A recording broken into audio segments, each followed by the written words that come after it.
I decided to make this video because Nan recently created a community post showing that even with CBF enabled, timing windows are still dependent on frame alignment. So that means that depending on your start position, a timing can get easier or higher, and very significantly at the 1 to 2 frame level. So I decided to make this to show how you can get around these frame timings and ensure alignment in different parts of your level.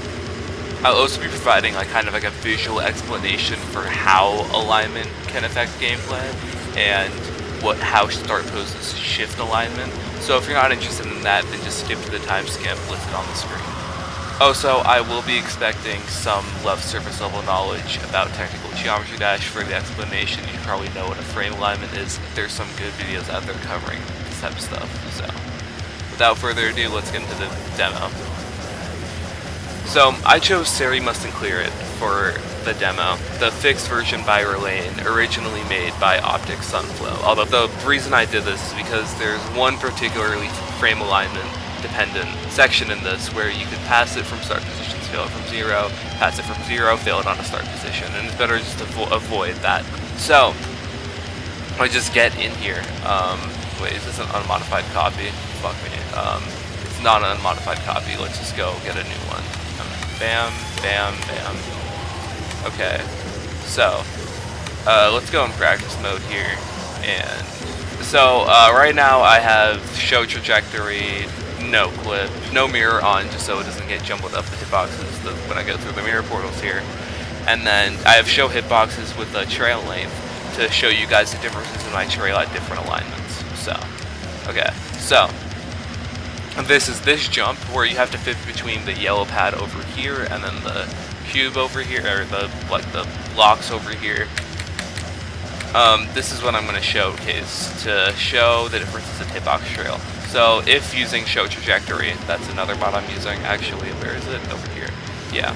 You look at the first frame that you can jump at, and then we're going to compare the first frame we can jump at and then what our trail looks like here. You can see in this version of our trail, it's like the corner of it almost very nearly goes into the yellow pad here.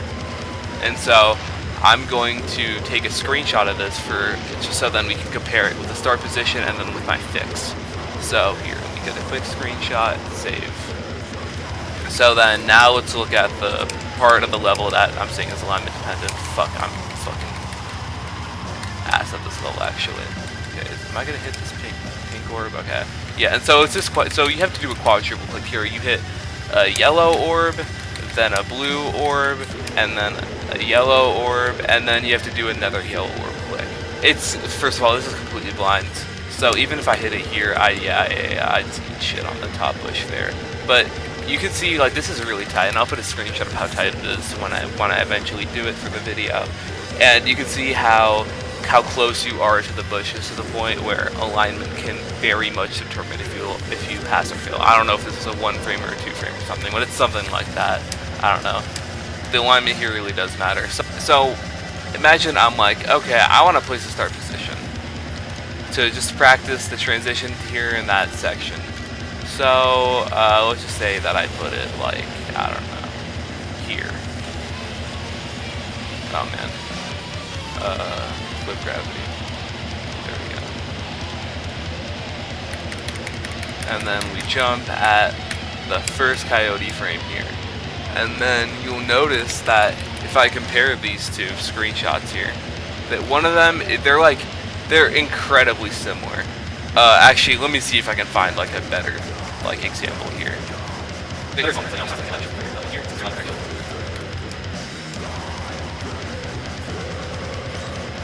Yeah, there we go. And so you can see that even though the difference between these alignments are minuscule, the difference is still within a frame. But then in the example I showed, where it's where the timing's 1 to 2 frames, these things can really affect it. That small of a difference.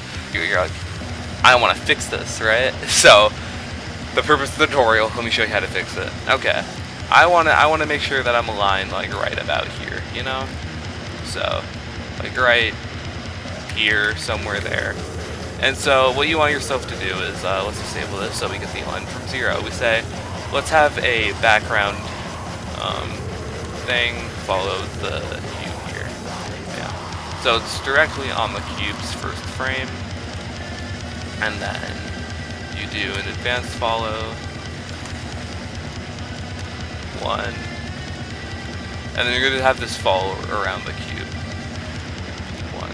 So you might notice that it's a little bit off, and how is it off? It's because it follows the frame right behind the player. But the important part is that it's exactly on that frame. And then let's just say, yeah, like at like here, you know, I want it to stay aligned here from start position. And so what you do, oh fuck me, wait, and then you pause, and then you pause, and then now you have a physical object that represents the alignment that the cube should be at. This is the most important part, in that you copy paste that, and then you can set it to a group ID of 2, for example, and then when you stop, then this stays here. Now we have a physical representation of the alignment that the cube should be at.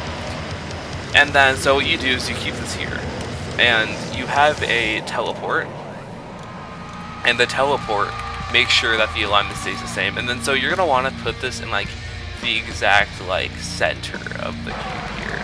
Is there any better way I can align this actually? Something I can do like that, and then align the thing with here. Yeah, like that. That's good. And it's not too important. You just want to make sure that this is aligned like within a pixel. The whole thing is that like when the cube crosses the teleport trigger, then on the frame that it hits the teleport trigger, it will execute. So its exact position doesn't matter as long as on the specific frame it teleports to the right place. So, and then let's start from the start position here. Oh wait, I forgot to select group ID 2 because we wanted to teleport to the second group ID. Yeah, and you can see that's like a perfect teleport. Oh my god, beautiful, beautiful work. Let's look at this. Exactly. So you can see how it's very seamless, and then you can disable the effects on the teleport portal as well. And then let's see the first jump here. Oh wait, let's set the trail length to like 2 billion. Sorry, 2,000. And you can see just like that, we got our original trail back. Look at that. That is beautiful, isn't it? And let me get a screenshot of that, and then I'll compare all of them. There we go. Beautiful. Beautiful work. Oh, by the way, a side thing. If you want this to be more seamless, no effect. I think it's literally just no effect, and then it'll work after that fine. Yeah. So then if you go here, and then there won't be an effect at all. Yeah, you just see that minute difference in your hitbox, and then it should be just like completely seamless. Like, look at that. You can't even tell. You literally cannot even tell. That's crazy. And it's right, because like when you're starting from 0 on the correct alignment, then it's like it doesn't even delay by a frame. It just teleports you to the next frame. There we go. Alright, and yeah, you can see how close, like, look at that. My hitbox is hugging that top bush, by the way. Holy shit, and let's see, can I execute this right? Bam. Bam. Okay, this is a scuffed run. Damn.